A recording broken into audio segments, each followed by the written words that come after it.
그 순간이었습니다. 팀장이 들고 있던 커피가 서진이 머리 위로 쏟아졌습니다. 서진은 그 순간 무슨 일이 일어날지 알았어요. 하지만 피하지 않았죠. 고졸 주제에 뭘 한다고 까불어? 주변 직원들이 키득거렸어요. 누군가는 휴대폰을 꺼내 사진을 찍기도 했죠. 서진은 꼼짝도 하지 않고 서 있었습니다. 커피가 얼굴을 타고 흘러내렸어요. 신입이면 신입답게 네 위치를 지켜. 팀장이 코웃음을 치며 무시했습니다. 거울에 비친 서진이 눈가는 붉어져 있었습니다. 분노였죠. 평범하게 살기로 했잖아. 그때 서진은 오래된 흉터가 있는 주먹을 꽉 쥐었습니다. 서진을 괴롭히면서 엄청난 비밀을 숨기고 있는 팀장과 707 특수부대 출신이지만 정체를 숨기는 주인공 서진에게 어떤 이야기가 펼쳐질지 지켜봐 주세요. 그 전에 아주 잠깐 구독과 좋아요 눌러주시면 오늘 하루 행복하실 겁니다. 시작하겠습니다. 서진은 군복을 벗었습니다. 10년이었죠. 707 특수임무대대에서 보낸 시간이요.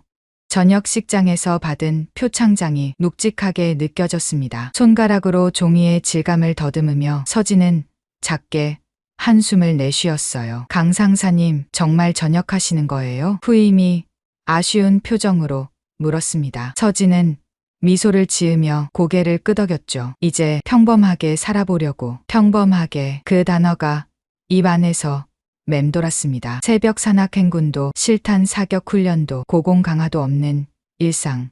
그저 보통 사람처럼 출근하고 퇴근하는 삶이요. 서진은 거울을 바라봤습니다. 짧게 자른 단발머리, 날카로운 눈빛, 단단한 턱선. 아직은 군인의 모습이 남아있었죠. 하지만 이제는 달라져야 했습니다. 일주일 후 서진은 정장을 입고 있었어요. 한진 물류본사 건물이 눈앞에 우뚝 솟아 있었습니다. 가슴이 두근거렸어요. 전투를 앞둔 긴장감과는 다른 새로운 종류의 떨림이었죠. 면접 대기실에는 젊은 구직자들이 가득했습니다. 대부분 명문대 졸업장을 자랑스럽게 들고 있었어요. 서진은 조용히 가방에서 서류를 꺼냈습니다. 방송통신대 졸업장이 초라하게 느껴졌죠. 다음, 강서진 씨. 면접실로 들어가자 3명의 면접관이 앉아 있었습니다. 가운데 앉은 중년 남성이 서류를 훑어보더니 눈썹을 찌푸렸어요. 학력이 방통대네요. 그것도 고졸로 시작해서. 네, 군복무 중에 공부했습니다. 아, 군대만 갔다 왔네요. 오른쪽 면접관이 코웃음을 쳤습니다. 순간 서진의 어깨가 움츠러들었어요. 10년간 나라를 지킨 시간이 군대만이라는 단어로 축소되는 느낌이었죠.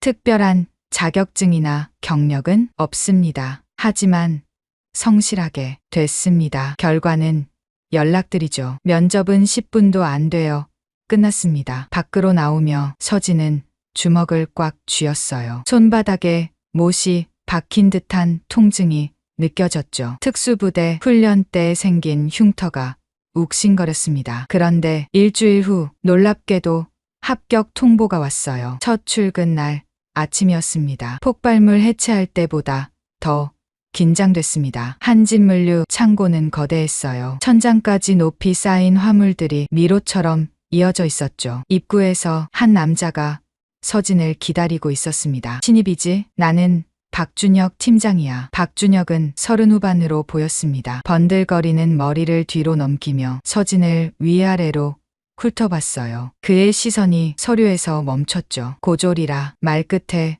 비웃음이 묻어났습니다. 서진의 가슴 한 구석에서 뭔가가 쿡 찔리는 느낌이 들었어요. 열심히 하겠습니다. 그래, 여기서는 머리보다 몸이 중요하니까. 박준혁이 앞서 걸어갔습니다. 창고 안으로 들어가자 땀 냄새와 먼지가 코를 찔렀어요. 직원들이 바쁘게 움직이고 있었죠.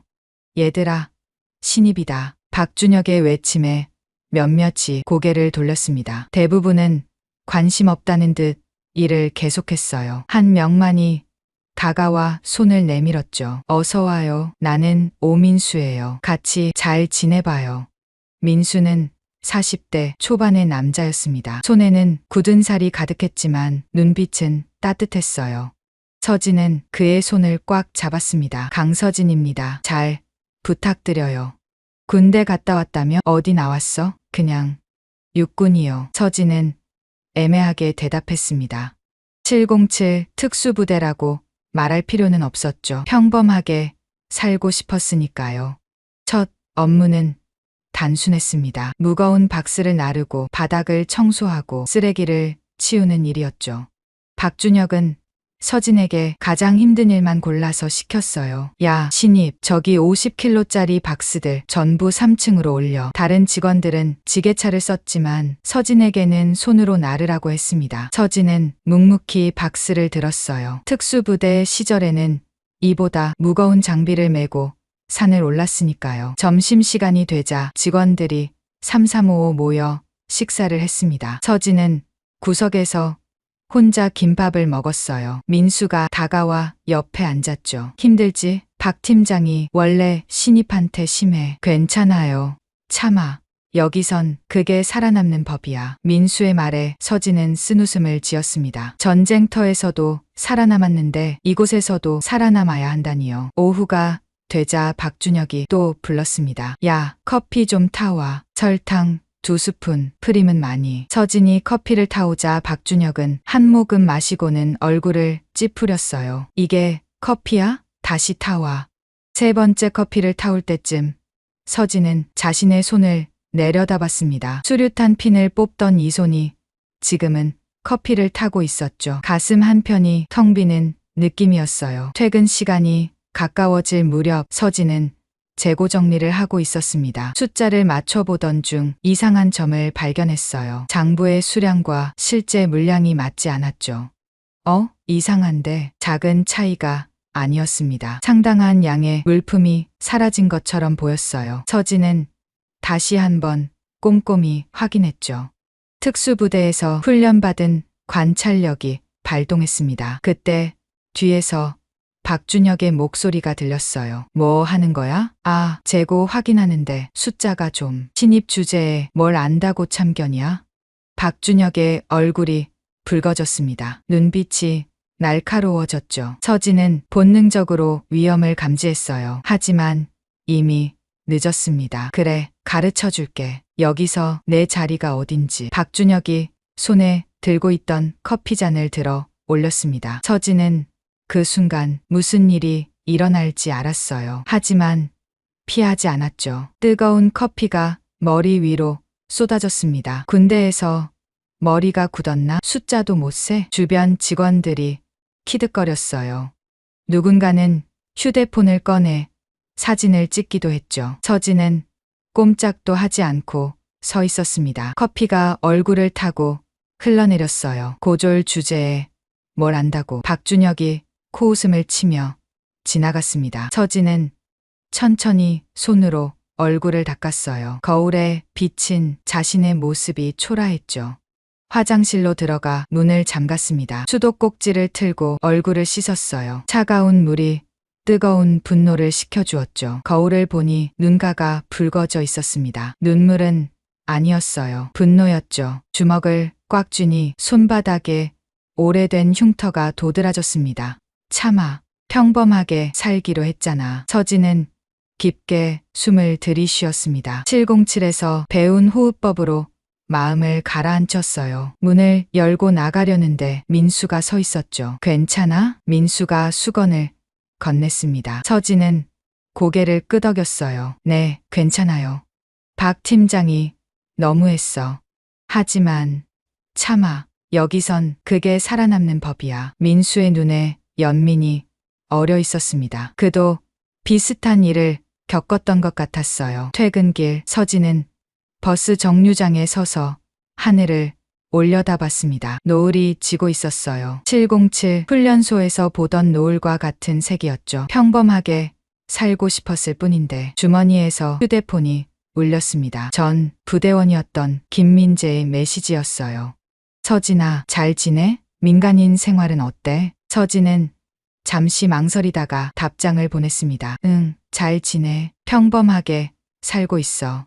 거짓말이었죠. 하지만 진실을 말할 수는 없었어요. 자존심이 허락하지 않았으니까요. 집에 도착한 서진은 작은 원룸 침대에 누웠습니다. 천장을 바라보며 오늘 있었던 일을 되새겼어요. 커피 냄새가 아직도 머리카락에서 났죠. 내일은 더 잘 참아야지. 그렇게 다짐하며 눈을 감았습니다. 하지만 가슴 한 구석에서는 무언가가 꿈틀거리고 있었어요. 아직은 작지만 곧 폭발할 것 같은 무언가가요. 창밖에서 구급차 사이렌 소리가 들렸습니다. 서진은 반사적으로 몸을 일으켰다가 다시 누웠어요. 이제는 더 이상 출동할 필요가 없었으니까요. 하지만 정말 그럴까요? 어둠 속에서 서진의 눈이 번뜩였습니다. 707 특수부대원의 본능은 아직 살아있었어요. 그리고 그 본능이 말하고 있었죠. 뭔가 이상하다고. 일주일이 지났습니다. 서진의 하루는 이제 커피로 시작해서 커피로 끝났어요. 아침 8시 출근하자마자 박준혁의 고함 소리가 들렸죠. 야, 커피. 단 2글자였습니다. 이름도 아니었어요. 서진은 묵묵히 커피를 타러 갔습니다. 설탕 2스푼, 프림은 많이. 이제는 외울 정도였죠. 다른 직원들도 따라하기 시작했어요. 신입, 나도 커피 하나. 아메리카노로. 나는 믹스커피. 한 번에 10잔씩 타는 날도 있었습니다. 서진의 손은 항상 커피 냄새가 났어요. 특수부대 시절 하양 냄새가 배었던 것처럼요. 점심시간 서진은 늘 그랬듯 구석에서 김밥을 먹고 있었습니다. 다른 직원들은 함께 외식을 나갔지만 서진은 초대받지 못했어요. 아니, 일부러 빼놓은 거겠죠. 야, 신입. 박준혁이 다가왔습니다. 입가에 비웃음이 번졌어요. 오후에 2층 창고 정리해. 혼자서. 2층 창고는 축구장만한 크기였습니다. 보통 5명이 함께 정리하는 곳이었죠. 서진은 고개를 끄덕였어요. 네, 알겠습니다. 대답만 잘하네. 고졸치고는. 박준혁이 어깨를 부딪히며 지나갔습니다. 서진은 주먹을 꽉 쥐었다가 천천히 폈어요. 손바닥에 흉터가 욱신거렸죠. 오후 2시 서진은 2층 창고로 올라갔습니다. 먼지가 자욱했어요. 수백 개의 박스가 어지럽게 쌓여 있었죠. 한숨이 나왔지만 서진은 소매를 걷어붙였습니다. 박스를 하나씩 옮기며 정리하기 시작했어요. 무거운 것도 있고 가벼운 것도 있었죠. 그런데 이상한 점을 발견했습니다. 몇몇 박스의 봉인이 뜯어져 있었어요. 서진은 조심스럽게 박스를 열어봤습니다. 안은 텅 비어 있었죠. 라벨에는 전자제품 20개라고 적혀 있었죠. 이상한데 다른 박스들도 확인해 봤습니다. 10개 중 3개가 비어 있었어요. 서진은 재고 장부를 찾아 대조해 봤죠. 장부에는 모두 재고 있음으로 표시되어 있었습니다. 순간 등골이 서늘해졌어요. 이건 단순한 실수가 아니었습니다. 누군가 의도적으로 물건을 빼돌리고 있었어요. 서진의 관찰력이 예리해졌죠. 707 시절의 본능이 깨어났습니다. 박스 옆에 발자국이 있었어요. 먼지 위에 선명하게 찍힌 구두 자국이었죠. 크기와 모양으로 봐서 박준혁의 것 같았습니다. 뭐 하고 있어? 갑자기 뒤에서 목소리가 들렸어요. 서진은 놀라지 않고 천천히 돌아봤습니다. 최상민 부장이 서 있었죠. 날카로운 눈빛으로 서진을 노려보고 있었어요. 창고 정리 중입니다. 장부는 왜 봐? 최 부장의 목소리가 차가워졌습니다. 서진은 침착하게 대답했어요. 정리하면서 재고 확인도 하려고요. 신입이 건방지게 그냥 시킨 일이나 해. 최 부장이 장부를 빼앗아갔습니다.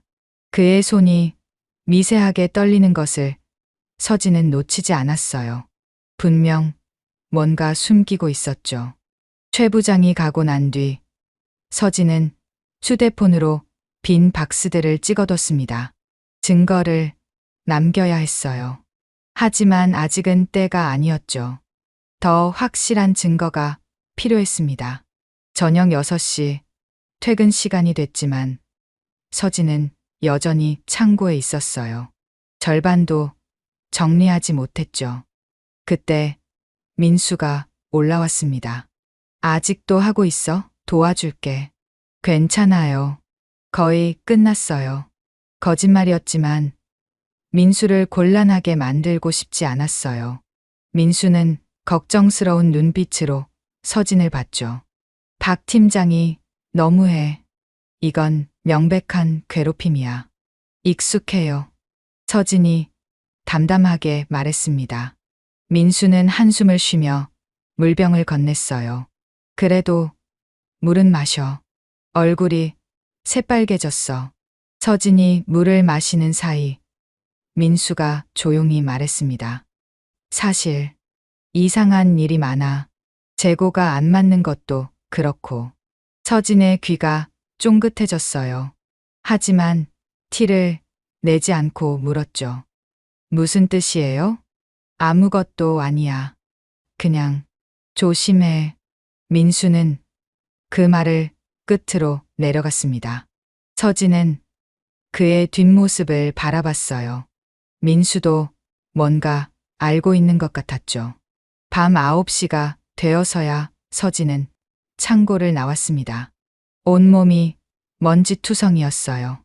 계단을 내려가는데 1층 사무실에 불이 켜져 있었죠. 창문 너머로 박준혁과 최 부장이 보였습니다. 둘이 서류를 놓고 대화하고 있었어요. 표정이 심각했죠. 서진은 본능적으로 몸을 숨겼습니다. 입 모양을 읽어보니 내일, 트럭, 새벽 같은 단어가 보였어요. 특수부대에서 배운 독순술이었죠. 뭔가 수상한 계획을 세우는 것 같았습니다. 서진은 조용히 건물을 빠져나왔어요. 머릿속으로 퍼즐 조각을 맞춰봤죠. 빈 박스, 재고 차이, 박준혁과 최 부장의 수상한 행동. 내일 새벽에 뭔가 일어날 거야. 집으로 가는 버스 안에서 서진은 고민했습니다. 신고를 해야 할까요?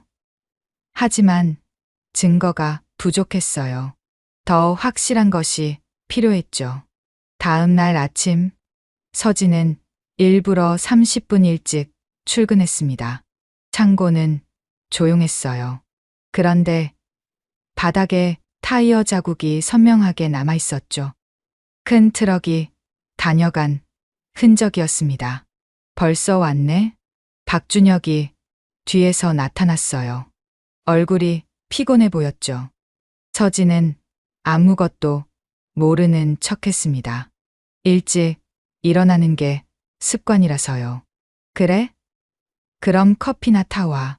평소와 다름없는 명령이었지만 박준혁의 눈빛은 날카로웠어요. 서진을 의심하는 것 같았죠. 커피를 타면서 서진은 생각했습니다. 이대로 참고 있을 수만은 없었어요. 하지만 성급하게 움직이면 위험했죠. 신중해야 했습니다. 야, 뭐해? 커피가 넘치잖아.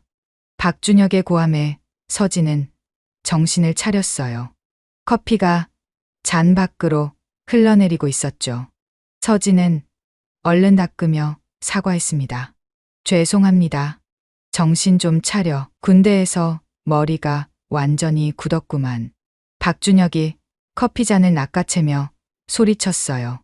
뜨거운 커피가 서진의 손에 튀었지만 서진은 표정 하나 바꾸지 않았죠. 점심시간, 서진은 창고 뒤편으로 갔습니다. 쓰레기통 근처에서 이상한 것을 발견했어요. 찢어진 송장이었죠. 조각을 맞춰보니 어제 없어진 전자제품의 출고 전표였습니다. 하지만 이상했어요. 받는 곳이 실제 거래처가 아니었죠. 서진은 조각들을 주머니에 넣었습니다. 이제 확신이 들었어요. 박준혁과 최 부장이 회사 물건을 빼돌리고 있었습니다. 오후가 되자 박준혁이 또 서진을 불렀어요. 야, 저기 뒤쪽 창고도 정리해. 오늘 안에. 뒤쪽 창고는 더 컸습니다.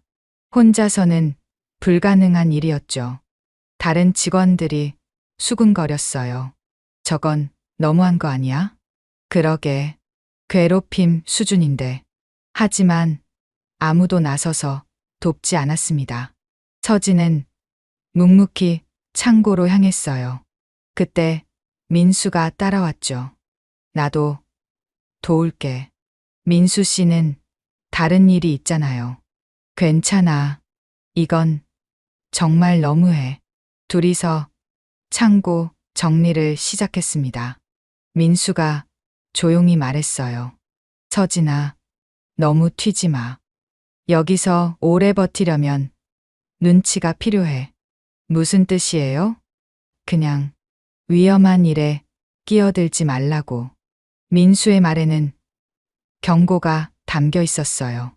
그도 뭔가 알면서 모른 척하고 있는 것 같았죠. 저녁 7시 서진은 화장실에서 얼굴을 씻고 있었습니다. 거울에 비친 얼굴이 피곤해 보였어요. 눈 밑에 다크서클이 짙게 깔렸죠. 그때 밖에서 목소리가 들렸습니다. 박준혁과 다른 직원이 대화하고 있었어요. 신입 녀석, 너무 눈치가 빨라. 조심해야겠어. 그냥 잘라버리죠? 아직은 때가 아니야. 좀 더 지켜봐. 서진은 숨을 죽였습니다. 자신을 감시하고 있다는 뜻이었죠. 더욱 조심해야 했어요. 화장실을 나온 서진은 평온한 표정을 유지했습니다. 아무것도 듣지 못한 척했죠. 하지만 마음속으로는 결심했어요. 이 비리를 밝혀내고 말겠어. 퇴근 시간, 서진은 회사를 나서며 뒤를 돌아봤습니다. 한진물류 간판이 어둠 속에서 빛나고 있었어요. 겉으로는 평범한 물류회사였지만 그 안에는 썩은 냄새가 가득했죠. 집으로 가는 길, 서진은 주먹을 꽉 쥐었습니다. 손바닥에 흉터가 다시 욱신거렸어요. 이번엔 참지 않을 거였습니다. 707 특수부대원의 긍지가 가슴속에서 불타올랐어요. 정의는 반드시 승리한다고 서진은 믿었으니까요. 야간 근무였습니다. 한진물류는 24시간 운영되는 곳이었어요. 밤에도 화물이 들어오고 나갔죠. 서진은 이번 주 야간 근무 담당이었습니다. 물론 신입이니까 가장 힘든 시간대를 맡은 거였어요. 새벽 1시 창고는 고요했습니다. 형광등, 불빛만이 차갑게 내리쬐고 있었죠. 서진은 재고 점검을 하며 창고를 돌아다녔어요. 그때였습니다. 작은 소리가 들렸어요. 일반인이라면 놓쳤을 소리였죠. 하지만 서진의 귀는 달랐습니다. 707에서 훈련받은 청각은 바람 소리와 발자국 소리를 구분할 수 있었어요. 뒤쪽 출입구에서 나는 소리였습니다. 서진은 조심스럽게 다가갔어요. 발소리를 죽이는 것은 기본 중의 기본이었죠. 벽에 몸을 붙이고 천천히 이동했습니다. 심장이 빨리 뛰기 시작했어요. 오랜만에 느끼는 긴장감이었죠. 모퉁이 너머로 목소리가 들렸습니다. 빨리. 새벽 3시 전에 끝내야 해.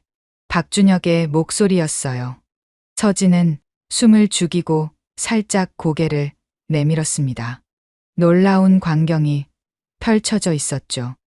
최상민 부장과 박준혁, 그리고 모르는 남자 둘이 상자를 트럭에 싣고 있었어요.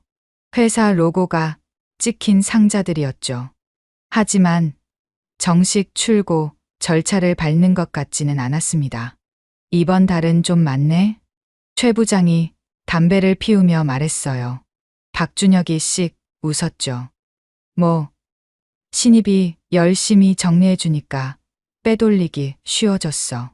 서진의 가슴에서 뭔가가 뜨겁게 타올랐습니다. 분노였어요. 자신을 이용해서 범죄를 저지르고 있었던 거였죠. 조용히 주머니에서 휴대폰을 꺼냈어요. 무음 모드로 전환하고 동영상 촬영을 시작했습니다. 손이 떨리지 않도록 호흡을 가다듬었죠. 저쪽 CCTV는? 걱정 마. 오늘도 고장이야. 그들이 웃었습니다. 계획적인 범죄였어요. 서진은 최대한 많은 것을 담으려고 각도를 조절했죠. 트럭 번호판, 상자의 개수, 그들의 얼굴까지. 10분쯤 지났을까요? 트럭이 출발했습니다. 최 부장과 박준혁은 사무실로 들어갔어요. 서진은 그들이 완전히 사라질 때까지 기다렸습니다. 그리고 조심스럽게 현장으로 다가갔어요.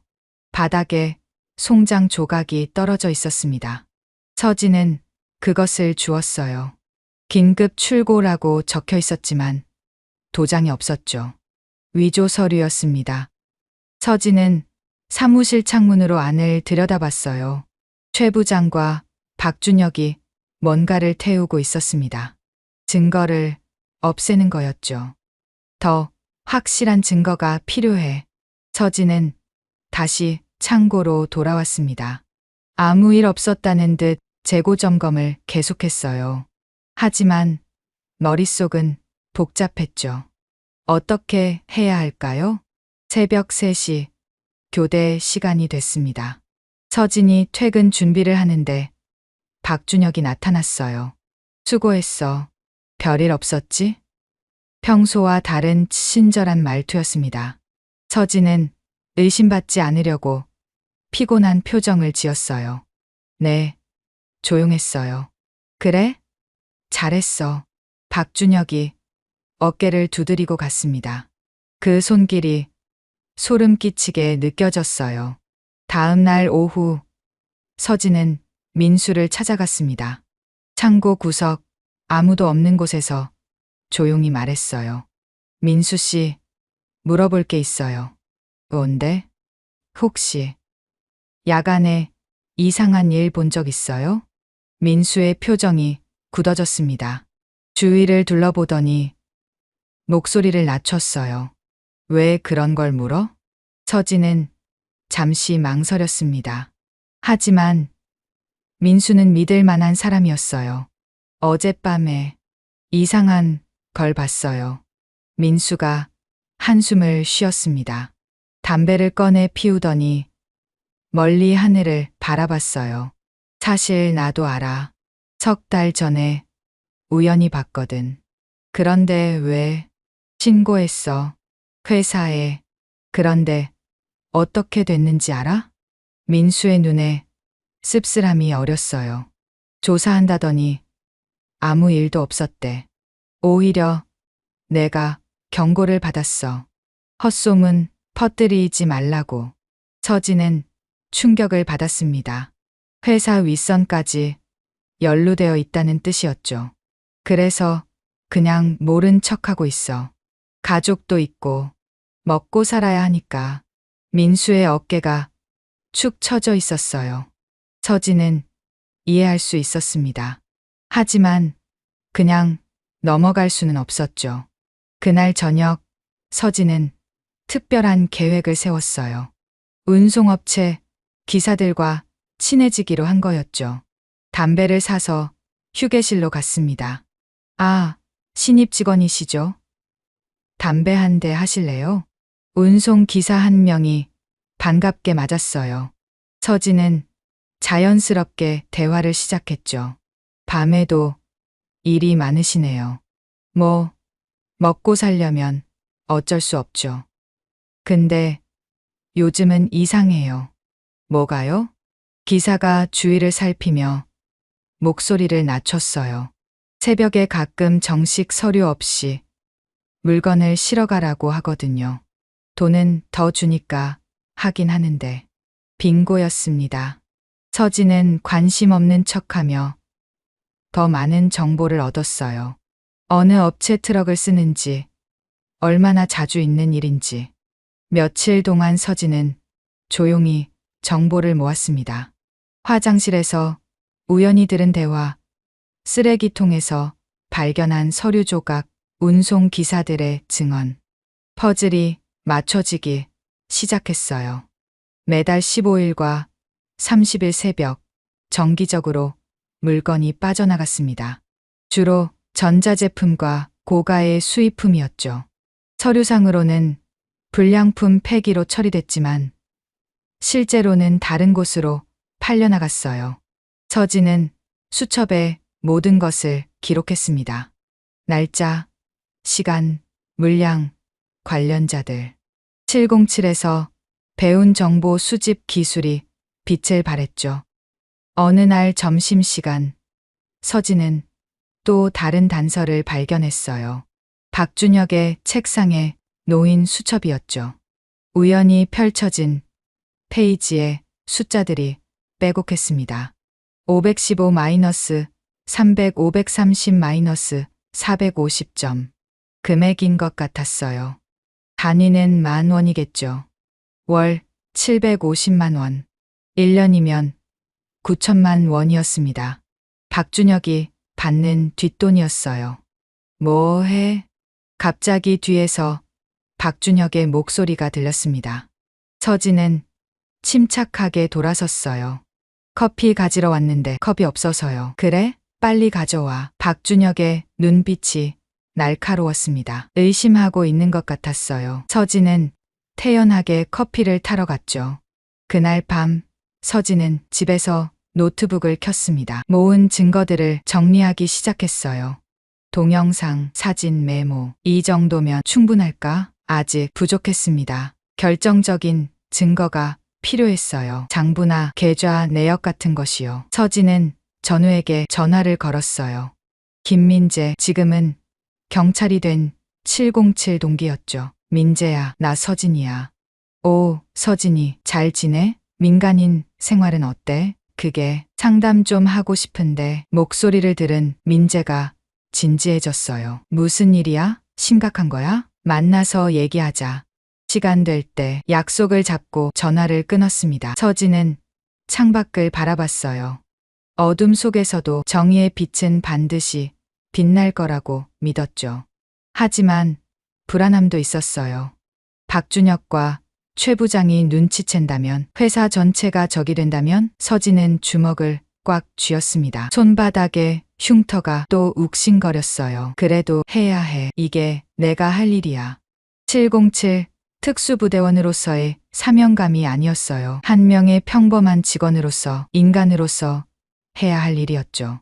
서진은 수첩을 꺼내 내일 할 일을 적었습니다. 더 많은 증거를 모으고 신뢰할 수 있는 사람들과 연대하고, 그리고 정의를 실현하는 것. 평범한 삶을 원했지만 불의 앞에서 눈 감을 수는 없었으니까요. 월요일 아침이었습니다. 서진이 출근하자 분위기가 달랐어요. 다른 직원들이 수근거리며 서진을 쳐다봤죠. 뭔가 불길한 예감이 들었습니다. 야, 신입. 박준혁의 목소리가 날카로웠어요. 평소보다 더 차가운 눈빛이었죠. 서진은 조심스럽게 다가갔습니다. 네, 팀장님. 너 요즘 뭐 하고 다녀? 갑작스러운 질문에 서진의 심장이 쿵 내려앉았어요. 하지만 표정은 바꾸지 않았죠. 그냥 일하고 있습니다. 그냥? 정말 그냥? 박준혁이 한 걸음 다가왔습니다. 담배 냄새가 코를 찔렀어요. 그의 눈동자가 뱀처럼 가늘어졌죠. 운송 기사들하고 친하더라? 뭐 물어보던데? 누군가 일러 바친 모양이었습니다. 서진은 태연하게 대답했어요. 담배 나눠 피며 친해지려고 했습니다. 일 배우려고요. 일 배우려고? 재고 숫자나 제대로 세. 박준혁이 서류 뭉치를 서진의 가슴에 던졌습니다. 종이들이 바닥에 흩어졌어요. 다른 직원들이 쳐다봤지만 아무도 도와주지 않았죠. 서진은 묵묵히 서류를 주었습니다. 그날부터 박준혁의 감시가 심해졌어요. 서진이 어디를 가든 따라다니는 시선이 있었죠. 화장실을 갈 때도 점심을 먹을 때도. 수요일 밤이었습니다. 서진은 또 야간 근무였어요. 밤 10시쯤 창고에서 혼자 일하고 있었죠. 그때 갑자기 불이 꺼졌습니다. 정전인가 싶었는데 밖에 가로등은 켜져 있었어요. 누군가 일부러 전기를 끈 거였죠. 발자국 소리가 들렸습니다. 한 명이 아니었어요. 최소 3명. 서진은 본능적으로 몸을 낮추고 어둠에 눈을 적응시켰죠. 7071년이 몸에 배어 있었습니다. 어디 있나? 박준혁의 목소리였어요. 손전등 불빛이 이리저리 움직였죠. 서진은 상자 뒤로 몸을 숨겼습니다. 여기 있네. 누군가 서진을 발견했어요. 순식간에 3명이 둘러쌌죠. 박준혁과 모르는 남자 둘이었습니다. 신입, 우리 얘기 좀 하자. 박준혁이 씩 웃었어요. 손전등을 서진의 얼굴에 비췄죠. 눈이 부셨지만 서진은 눈을 감지 않았습니다. 무슨 얘기요? 너 우리 감시하고 다니지? 남자 하나가 서진의 어깨를 밀었어요. 서진은 비틀거리며 뒤로 물러났죠. 연기였습니다. 상대의 힘을 가늠하는 거였어요. 오해예요. 전 그냥 닥쳐. 박준혁이 주먹을 휘둘렀습니다. 서진은 쉽게 피할 수 있었지만 일부러 맞았어요. 입술이 터지며 피가 났죠. 말 좀 들어야겠네. 남자들이 서진을 벽으로 몰았습니다. 주먹과 발길질이 이어졌어요. 서진은 적당히 맞고 적당히 맞았죠. 너무 약해 보이면 안 되고 너무 강해 보여도 안 됐습니다. 그런데 한 남자가 칼을 꺼냈어요. 겁 좀 줘볼까? 순간 서진의 눈빛이 변했습니다. 칼은 달랐어요. 자칫하면 정말 다칠 수 있었죠. 남자가 칼을 휘두르는 순간 서진의 몸이 움직였습니다. 빠르고 정확했어요. 손목을 잡고 비틀자 칼이 떨어졌습니다. 동시에 무릎으로 복부를 가격했죠. 남자가 신음하며 쓰러졌어요. 0.5초도 안 걸렸습니다. 뭐야? 다른 남자가 당황해서 주춤했어요. 서진은 재빨리 쓰러진 척했습니다. 배를 잡고 신음했죠. 아파요. 연기였지만 진짜처럼 보였어요. 박준혁이 의심스러운 눈으로 쳐다봤죠. 운이 좋았네. 하지만 다음엔. 그때 밖에서 경비원의 목소리가 들렸습니다. 거기 누구야? 불 왜 꺼놨어? 남자들이 급히 사라졌어요. 서진은 천천히 일어났습니다. 입가에 피를 닦으며 중얼거렸죠. 이제 시작이구나. 다음 날 서진은 약속 장소로 갔습니다. 작은 카페였어요. 구석 자리에 2명의 남자가 앉아 있었죠. 서진아, 김민재가 반갑게 손을 흔들었어요. 옆에는 이준호가 있었죠. 둘 다 707 동기들이었습니다. 오랜만이야. 얼굴이 왜 그래? 민재가 서진의 상처를 보고 눈살을 찌푸렸어요. 서진은 쓴웃음을 지었죠. 일 좀 있었어.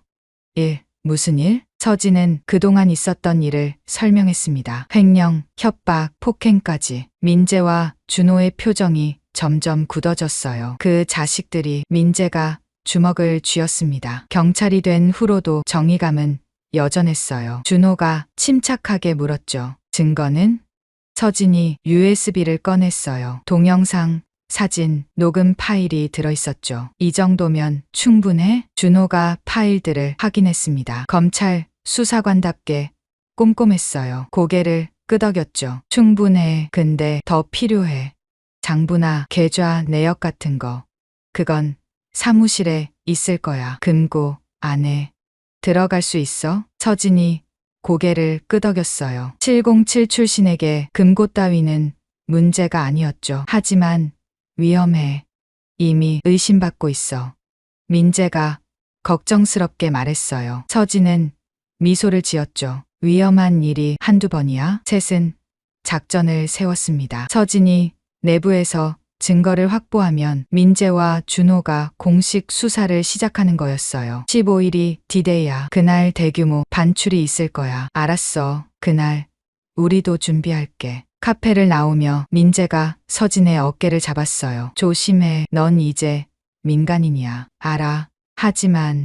하지만 정의는 지켜야지. 세 사람이 주먹을 맞댔습니다. 707의 구호를 외치진 않았지만 마음은 하나였어요. 그날 밤 서진은 회사로 돌아갔습니다. 경비원에게 야근한다고 하고 들어갔죠. 사무실은 조용했어요. 금고는 최 부장 방에 있었습니다. 서진은 조심스럽게 문을 열었어요. 금고는 디지털 잠금 장치였지만 707에서 배운 기술로 5분 만에 열렸죠. 안에는 현금과 서류들이 가득했습니다. 장부를 펼쳐보니 충격적이었어요. 3년간 빼돌린 금액이 20억이 넘었죠. 가짜 거래처, 허위 계약서, 리베이트 계좌까지. 서진은 재빨리 사진을 찍었습니다. 중요한 서류는 복사했어요. 조심스럽게 원상태로 돌려놓고 사무실을 나왔죠. 복도를 걷는데 갑자기 불이 켜졌습니다. 거기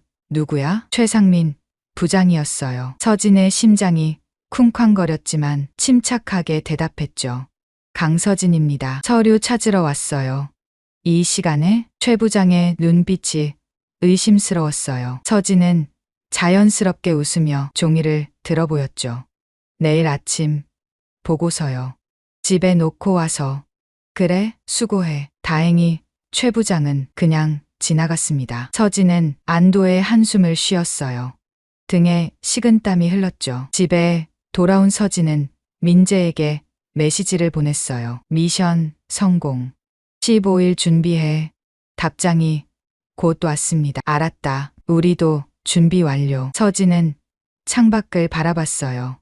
도시의 불빛이 반짝이고 있었죠. 며칠 후면 정의가 실현될 거였습니다. 하지만 마음 한구석이 불안했어요. 너무 쉬웠거든요. 마치 함정처럼. 서진은 고개를 흔들었습니다. 지금은 의심할 때가 아니었어요. 15일까지 완벽하게 준비해야 했죠. 평범한 직원인 척하면서. 15일 새벽 1시 30분. 서진은 창고 2층에서 숨을 죽이고 있었어요. 평소처럼 야간 근무를 하는 척했지만 온 신경은 뒤쪽 출입구에 집중되어 있었죠. 휴대폰이 진동했습니다. 민재의 메시지였어요. 대기 중. 신호 기다림. 서진은 심호흡을 했습니다. 손바닥에 땀이 배어났어요. 전투를 앞둔 긴장감이 온몸을 감쌌죠. 새벽 2시 정각.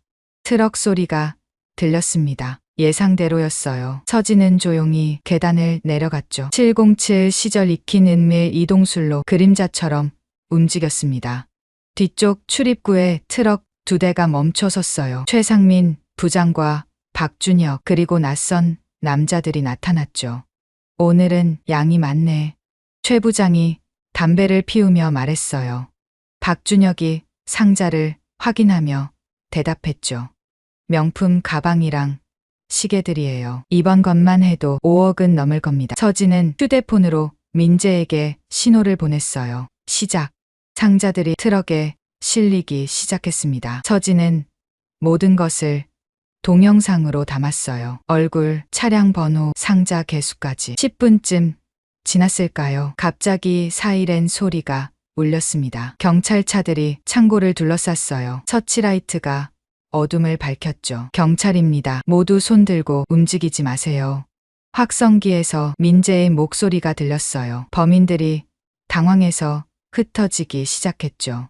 뛰어, 빨리. 박준혁이 소리치며 도망치려 했습니다. 하지만 이미 늦었어요. 경찰들이 모든 출구를 막고 있었죠. 서진은 계단을 뛰어내려갔습니다. 박준혁이 막다른 길에 몰려 있었어요.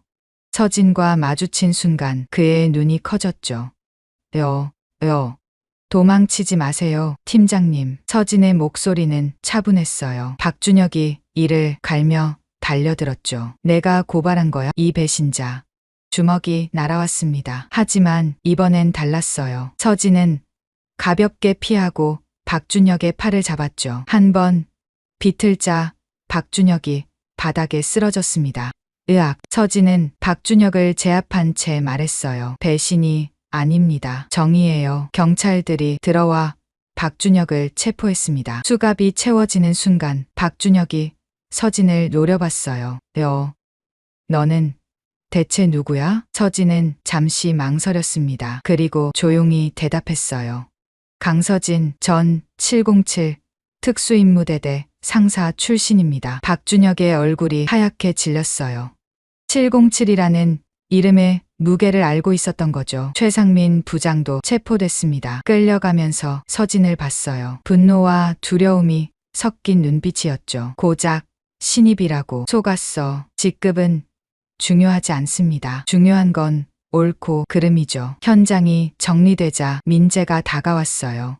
서진의 어깨를 두드렸죠. 수고했어. 덕분에 큰 건 잡았다. 고마워. 너희들 아니었으면 못했을 거야. 준호도 왔습니다. 압수한 서류들을 보여주며 말했어요. 3년간 13억 횡령.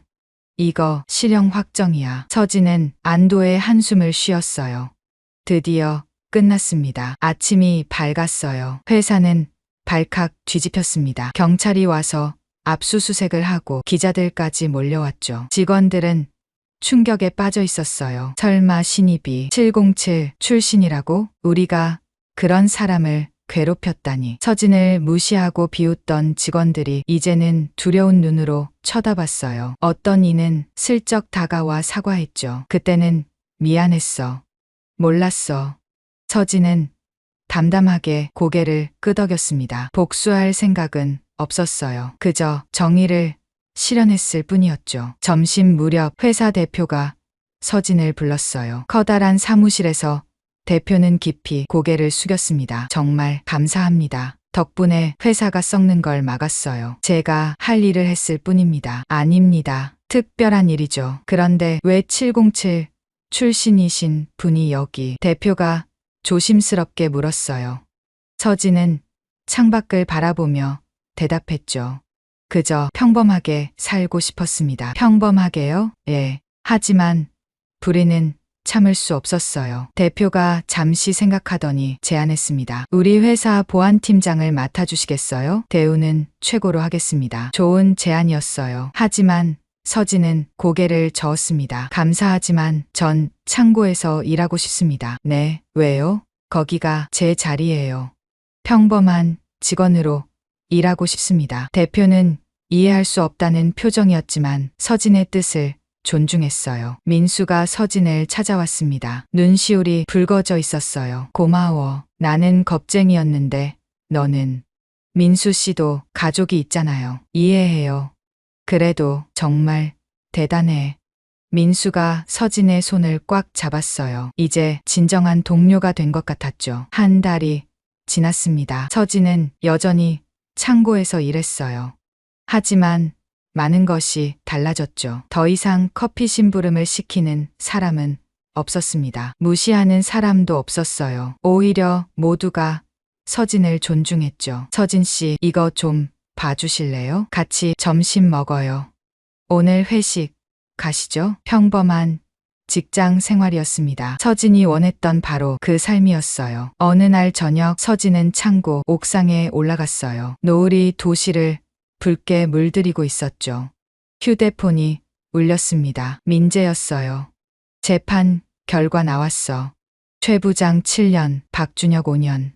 그렇구나. 너 덕분이야. 진짜 고생했어.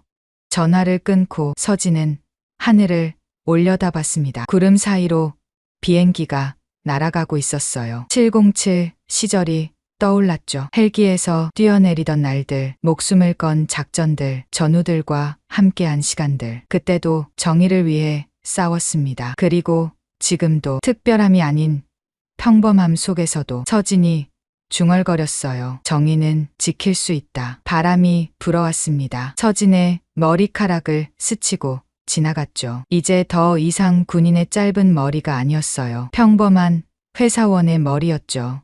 서진은 미소를 지었습니다. 이것이 그가 원한 삶이었으니까요. 평범하지만 정의로운 삶. 계단을 내려가며 서진은 내일 할 일을 생각했어요. 재고 정리, 배송 확인, 동료들과의 점심. 아주 평범한 일들이었죠. 하지만 이제 서진은 알고 있었습니다. 평범한 일상 속에서도 얼마든지 의미 있는 삶을 살 수 있다는 것을요. 창고 문을 나서는 서진의 발걸음은 가벼웠습니다. 정의는 거창한 곳에만 있는 게 아니었어요. 바로 여기 일상 속에 있었으니까요. 아버지, 저 만나는 사람이 있어요. 순간 진호의 가슴이 철렁 내려앉았습니다. 젓가락질을 멈추고 아들을 바라봤어요. 만나는 사람이라니. 혼자 지내는 아들이 걱정되긴 했지만 막상 이런 말을 들으니 복잡한 감정이 밀려왔어요. 그래, 어떤 사람인데? 진호는 애써 담담하게 물었습니다. 민재가 잠시 망설이더니 좋은 사람이에요. 정말 착하고 성실한 사람이죠. 이름은 뭐 하는 사람이야? 그건 민재가 말을 흐렸습니다. 조만간 인사드릴게요. 아직은 좀 이른 것 같아서요. 진호의 눈썹이 꿈틀거렸습니다. 아들이 뭔가를 숨기고 있다는 느낌이 들었어요. 왜? 무슨 문제라도 있어? 유부녀야? 아니면 이혼한 여자라도 돼? 아니에요. 그런 거 아니에요, 아버지. 그러면 나한테 숨길 게 뭐가 있어? 제가 때가 되면 꼭 소개해 드릴게요. 믿고 기다려주세요. 죄송해요. 민재의 목소리에는 간절함이 묻어 있었습니다. 하지만 진호의 마음속에서는 불안감이 꿈틀거리기 시작했어요. 그리고 결국 예비 며느리가 일하는 식당을 찾아가게 되는데 그곳에서 진호는 눈물을 흘릴 수밖에 없었습니다. 도대체 무슨 일이 있었던 걸까요? 이 사연이 끝까지 함께 해주세요. 그 전에 아주 잠깐 구독과 좋아요 눌러주시면 오늘 하루 행복하실 겁니다. 시작하겠습니다. 저녁 7시 마을버스의 시동이 꺼지는 소리가 차고지에 울려 퍼졌습니다. 진호는 피곤한 몸을 일으켜 운전석에서 내렸어요. 하루 종일 핸들을 잡고 있던 손목이 뻐근했죠. 68년을 살아온 그의 산처럼 오늘도 어김없이 반복되는 일상이었습니다. 수고하셨어요, 박 기사님. 젊은 동료의 인사에 진호는 손을 들어 대답을 대신했어요. 집으로 향하는 발걸음이 무거웠습니다. 아내가 떠난 지 7년. 그 긴 시간 동안 집은 그저 잠을 자는 곳일 뿐이었죠. 현관문을 열자 따뜻한 공기가 얼굴을 감쌌습니다. 거실에 불이 켜져 있었어요. 민재가 먼저 와 있는 모양이었습니다. 아버지, 오셨어요? 민재가 소파에서 일어나며 맞이했습니다. 36살의 든든한 아들. 시청에서 일하는 공무원이었죠. 아내가 떠난 후 민재만이 진호의 유일한 희망이었습니다. 진호는 애투를 벗으며 아들의 표정을 살폈어요. 뭔가 평소와 달랐습니다. 민재의 얼굴에는 긴장감이 서려 있었죠. 저녁은요? 아직 안 먹었어. 너는? 아버지 오시면 같이 먹으려고요. 민재가 부엌으로 향했습니다. 진호는 씻으러 화장실로 들어갔어요. 찬물로 얼굴을 씻으며 하루의 피로를 털어냈죠. 거울 속 자신의 모습이 낯설게 느껴졌습니다. 깊게 패인 주름살이 세월의 무게를 말해주고 있었어요. 식탁에 앉자 민재가 김치찌개를 가져왔습니다. 아내가 자주 끓여주던 그 맛은 아니었지만 아들의 정성이 느껴졌죠. 아버지, 밥을 먹던 민재가 숟가락을 내려놓았습니다. 진호는 젓가락질을 멈추고 아들을 바라봤어요. 무슨 일이야? 제가 만나는 사람이 있어요. 순간 진호의 가슴이 철렁 내려앉았습니다. 만나는 사람이라니. 이 나이에 결혼도 안 하고 혼자 지내는 아들이 걱정되긴 했지만 막상 이런 말을 들으니 복잡한 감정이 밀려왔어요. 그래, 어떤 사람인데? 진호는 애써 담담하게 물었습니다. 하지만 손은 미세하게 떨리고 있었죠. 민재가 잠시 망설이더니 입을 열었어요. 좋은 사람이에요. 정말 착하고 성실한 사람이죠. 이름은 뭐 하는 사람이야? 그건 민재가 말을 흐렸습니다. 시선을 피하며 찌개를 젓고 있었어요. 조만간 인사드릴게요. 아직은 좀 이른 것 같아서요. 진호의 눈썹이 꿈틀거렸습니다. 아들이 뭔가를 숨기고 있다는 느낌이 들었어요. 민재야, 아버지한테 숨길 게 뭐가 있어? 이름이라도 말해봐. 아버지, 제가 때가 되면 꼭 소개해드릴게요. 믿고 기다려주세요. 민재의 목소리에는 간절함이 묻어 있었습니다. 하지만 진호의 마음속에서는 불안감이 꿈틀거리기 시작했어요. 그날 밤 진호는 잠을 이룰 수 없었습니다. 침대에 누워 천장을 바라보며 과거의 기억이 떠올랐어요. 7년 전 아내가 암으로 투병하던 시절이었죠. 병원비는 하늘 높은 줄 모르고 치솟았고 진호는 버스 운전으로는 감당할 수 없었습니다. 그때 나타난 사람이 있었어요. 40대 초반의 여자 간병인이었죠. 아주머니 병세가 많이 안 좋으시네요. 제가 특별히 신경 써서 돌봐드릴게요. 그녀의 목소리는 꿀처럼 달콤했습니다. 진호는 지푸라기라도 잡는 심정으로 그녀를 믿었어요. 정말 고맙습니다. 아내가 좀 나아질 수 있을까요? 걱정 마세요. 제가 전문적으로 케어해드리면 분명 좋아지실 거예요. 간병인은 매일같이 아내 곁을 지켰습니다. 친절하고 세심한 모습에 진호는 안심했죠.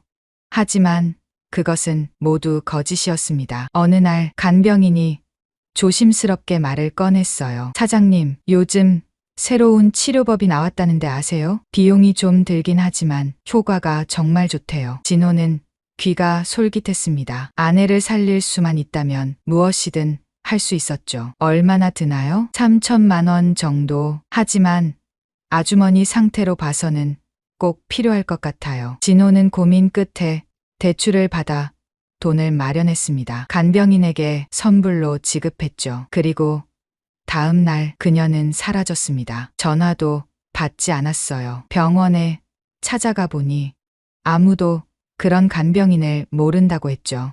진호는 그제야 사기를 당했다는 것을 깨달았습니다. 돈도 돈이었지만 더 큰 문제는 아내였어요. 제대로 된 간병을 받지 못한 아내의 상태는 급격히 나빠졌습니다. 그리고 한 달 후 아내는 세상을 떠났어요. 여보, 미안해.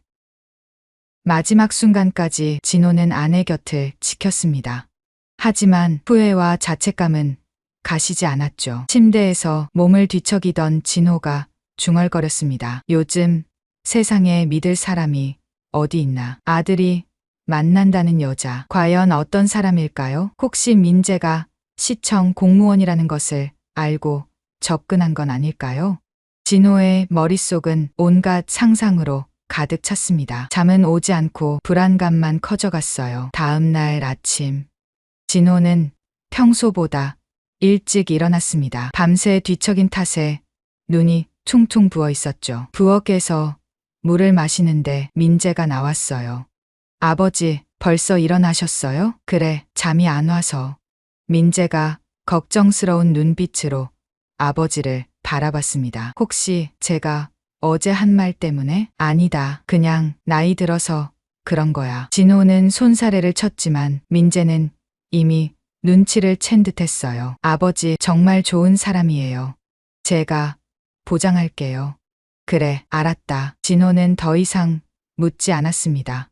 하지만 마음속 의심은 사라지지 않았죠. 버스를 운전하는 내내 진호는 딴 생각에 빠져 있었어요. 정류장을 지나칠 뻔한 적도 있었습니다. 기사님, 여기 내려요. 승객의 외침에 진호는 화들짝 놀라 급브레이크를 밟았어요. 죄송합니다. 사과를 하면서도 진호의 마음은 여전히 어수선했습니다. 민재가 만난다는 여자가 도대체 누구일까요? 점심시간 동료 기사들과 김밥을 먹으며 진호는 넌지시 물었어요. 혹시 우리 민재 본 사람 있어? 민재요? 며칠 전에 시장 근처에서 봤는데요. 최 기사가 김밥을 씹으며 대답했습니다. 혼자였어? 아니요. 젊은 여자랑 같이 있던데요. 분식집 앞이었나. 진호의 귀가 쫑긋 세워졌습니다. 분식집, 어디 분식집? 행복분식이요. 시장 입구에 있는 곳 아세요? 진호는 고개를 끄덕였어요. 가끔 지나다니며 본 적이 있는 가게였습니다. 그날 오후 진호는 일찍 운행을 마치고 시장으로 향했어요. 평소와는 다른 낡은 점퍼를 입고 모자를 눌렀었죠. 혹시라도 민재를 만날까봐 조심스러웠습니다. 행복분식은 시장 입구의 작은 가게였어요. 간판도 낡고 허름해 보였습니다. 진호는 망설이다가 안으로 들어갔죠. 어서 오세요. 밝은 목소리가 진호를 맞이했습니다. 카운터 안쪽에는 젊은 여자가 서 있었어요. 20대 후반쯤으로 보였죠. 단정하게 묶은 머리와 깨끗한 앞치마가 인상적이었습니다. 이름표에는 정하은이라고 적혀 있었어요. 뭐 드릴까요? 어르신? 하은이 미소를 지으며 물었습니다. 진호는 잠시 말을 잃었어요. 생각보다 평범한 모습에 당황했죠. 김밥 하나 하고 라면 하나 주세요. 네, 알겠습니다. 잠시만 기다려주세요. 하은은 능숙한 솜씨로 음식을 준비했습니다. 진호는 구석 자리에 앉아 그녀를 관찰했어요. 부지런하고 친절해 보였습니다. 하지만 진호의 의심은 쉽게 사라지지 않았죠. 겉모습만으로는 사람을 알 수 없다는 것을 너무나 잘 알고 있었으니까요. 착한 척하는 거겠지. 우리 민재가 공무원이라는 걸 알고. 진호는 김밥을 씹으며 속으로 생각했습니다. 과거의 상처가 너무 깊어서일까요? 모든 것이 의심스러웠어요. 식사를 마치고 나오면서 진호는 다시 한번 하은을 바라봤습니다. 다른 손님들에게도 한결같이 친절한 모습이었죠. 하지만 그것이 오히려 더 의심스러웠어요. 너무 완벽한 것도 연기일 수 있으니까요. 집으로 돌아오는 길, 진호의 발걸음은 무거웠습니다. 머릿속은 온통 복잡한 생각들로 가득했어요. 민재를 지켜야 했습니다. 다시는 누군가에게 속지 않기 위해서라도 진호는 그 여자에 대해 더 알아봐야겠다고 결심했죠. 비가 내리기 시작했습니다. 우산도 없이 걷던 진호의 어깨가 축 처졌어요. 7년 전 아내를 잃던 날도 이렇게 비가 내렸었죠. 과거의 기억이 비처럼 쏟아져 내렸습니다. 진호는 걸음을 멈추고 하늘을 올려다봤어요. 여보, 우리 민재를 지켜주세요. 작은 목소리로 중얼거린 말이 뒷소리에 묻혀 사라졌습니다. 다음 날 아침, 진호는 일부러 운행 일정을 바꿨습니다. 점심시간에 시장 근처를 지나가도록 말이죠. 어제와 같은 낡은 점퍼를 입고 모자를 더 깊게 눌렀었어요. 오늘은 좀 더 자세히 봐야겠어. 마음속으로 다짐하며 버스에서 내렸습니다. 점심시간이라 시장은 북적였어요. 진호는 사람들 틈에 섞여 천천히 걸었죠. 행복분식 앞에 도착하자 안을 살짝 들여다봤습니다. 하은이 분주하게 움직이고 있었어요. 손님이 많아서 정신없어 보였죠. 진호가 안으로 들어서자 하은이 인사했습니다. 어서 오세요. 어제 오셨던 어르신이시네요. 기억하고 있다는 사실에 진호는 살짝 당황했어요. 하지만 태연한 척 고개를 끄덕였죠. 오늘은 뭐 드실래요? 떡볶이 하나 주세요. 진호는 어제와 다른 구석 자리에 앉았습니다. 관찰하기 좋은 위치였죠. 바로 그때였어요. 아줌마, 떡볶이 2개요. 초등학생 2명이 시끄럽게 들어왔습니다. 교복을 입은 아이들이었죠. 하은이 미소 지으며 대답했어요. 네, 알겠어요. 조금만 기다려주세요. 아이들은 카운터 앞 의자에 앉아 제잘거렸습니다. 한 아이가 가방을 내려놓다가 실수했어요. 쨍그랑 테이블 위에 있던 물컵이 바닥에 떨어졌습니다. 유리컵이 산산조각 났죠. 어머, 괜찮아? 하은이 급히 달려왔어요. 아이는 겁에 질려 울먹였습니다. 죄송해요. 일부러 그런 게 아니에요. 괜찮아. 다치지 않았어? 하은은 먼저 아이의 손을 살폈습니다. 상처가 없는 것을 확인하고 나서야 안심했죠. 정말 다행이야. 유리는 내가 치울 테니까 저쪽에 가서 앉아 있어. 진호는 그 모습을 유심히 지켜봤어요. 보통 가게 주인이라면 화를 낼 법도 한데 하은은 전혀 그렇지 않았습니다. 떡볶이를 가져다 주면서 하은이 아이들에게 말했어요. 천천히 먹어. 그리고 이거 서비스야.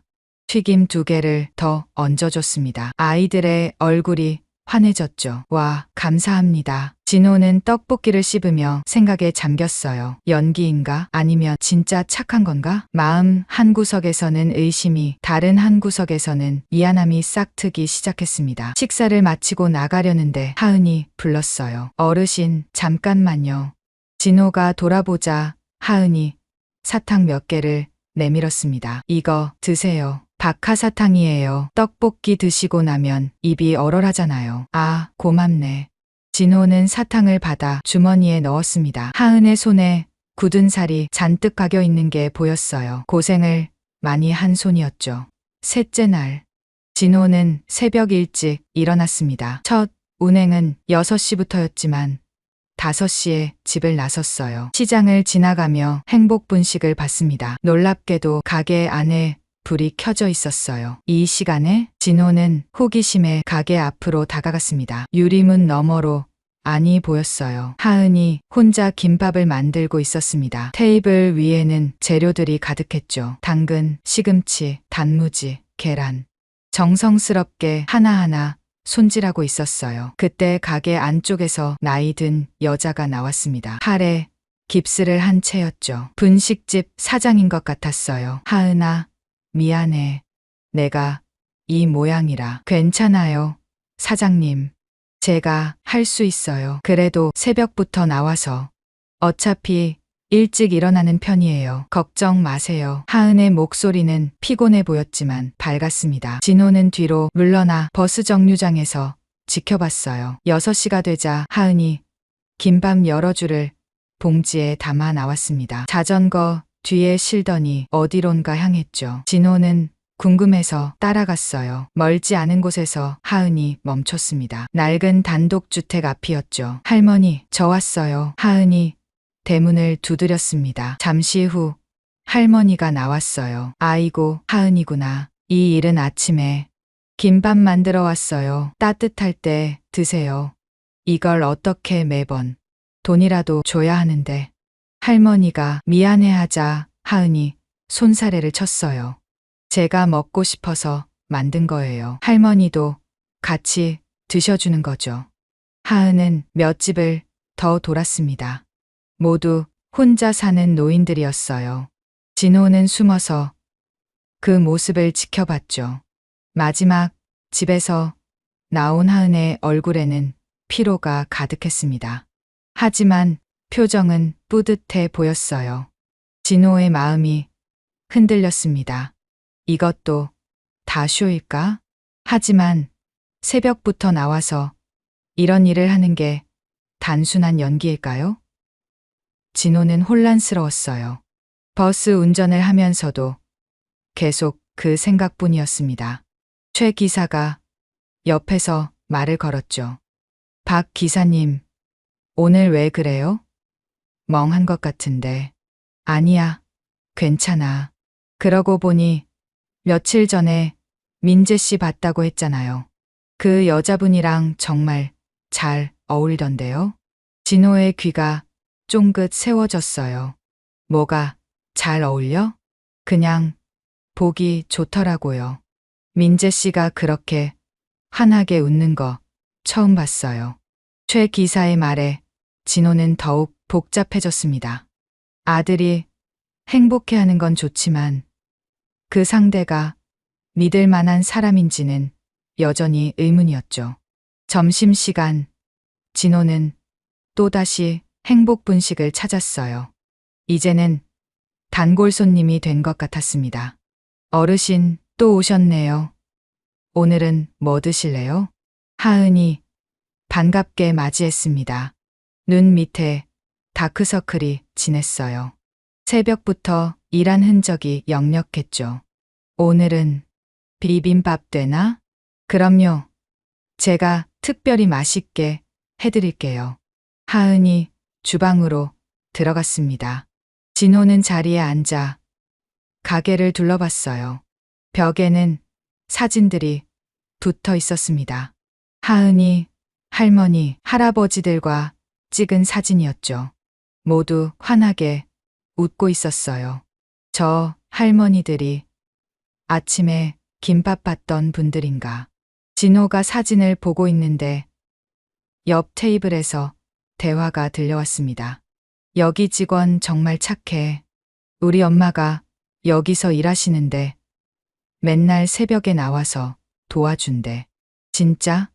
요즘 그런 젊은이가 어디 있어?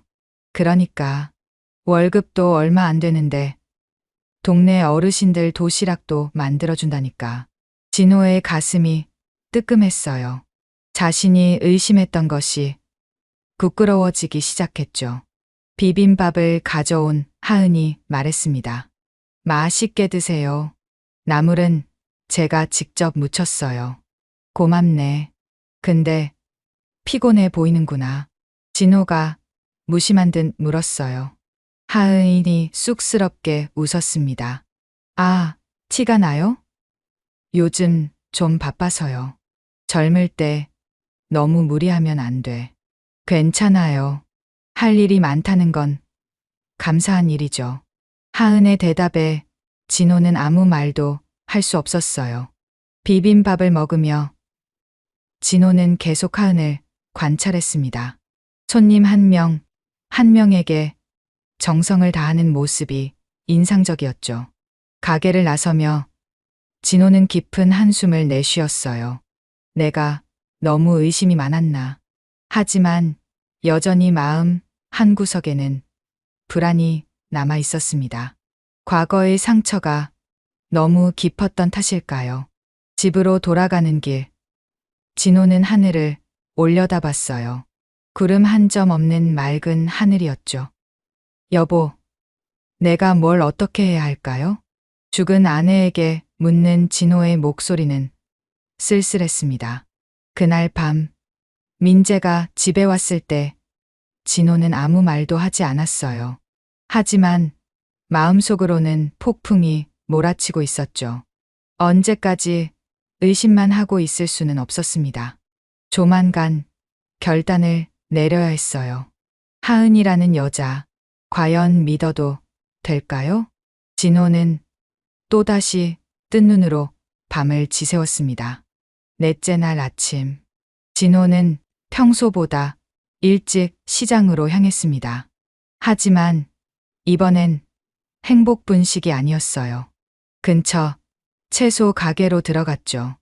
아주머니, 채소 좀 볼게요. 가게 주인 김 씨가 반갑게 맞았습니다. 진호는 시장에서 오래 버스를 운전해서 상인들과 안면이 있었어요. 박 기사님, 오랜만이네요. 뭐 필요하신 거 있어요? 진호는 배추를 만지작거리며 넌지시 물었습니다.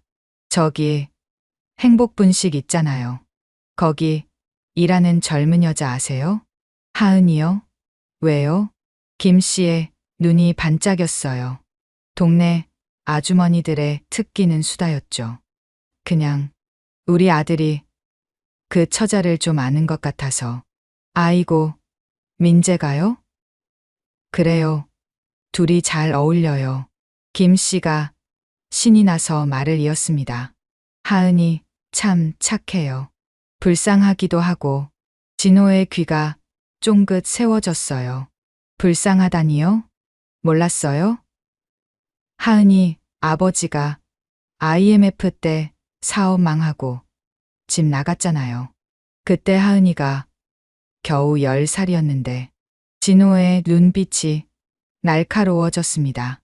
역시 뭔가 있었던 거였어요. 그래서요? 어머니가 혼자 하은이를 키웠죠. 식당 일에 파출부까지. 그러다가 3년 전에 과로로 쓰러져서 돌아가셨어요. 김 씨가 혀를 찼습니다. 진호는 속으로 생각했어요. 그렇군. 어려운 집안 사정이 있었구나. 가난한 집 딸이 안정적인 직업을 가진 민재에게 접근했다는 의심이 더욱 짙어졌습니다. 하은이가 지금은 혼자 사는 거예요? 네. 원룸에서 혼자 살아요. 학자금, 대출도 아직 다 못 갚았다던데. 진호의 마음이 차가워졌어요. 돈이 필요한 상황이었다는 거죠. 그런데 말이에요. 김 씨가 목소리를 낮췄습니다. 그 어려운 상황에서도 매달 동네 어르신들 도시락 만드는데 돈을 보태고 있대요. 자기도 힘들 텐데. 진호는 대답하지 않았습니다. 겉으로 착한 척하는 것일 수도 있었으니까요. 채소를 몇 개 사고 나온 진호는 깊은 생각에 빠졌어요. 하은의 집안 사정을 알고 나니 의심은 더 커졌습니다. 민재가 공무원이라는 걸 알고 일부러. 바로 그때였어요. 기사님, 버스 언제 와요? 정류장에 서 있던 승객이 물었습니다. 진호는 시계를 봤어요. 출근 시간이었죠. 아, 죄송합니다. 지금 가야겠네요. 진호는 급히 차고지로 향했습니다.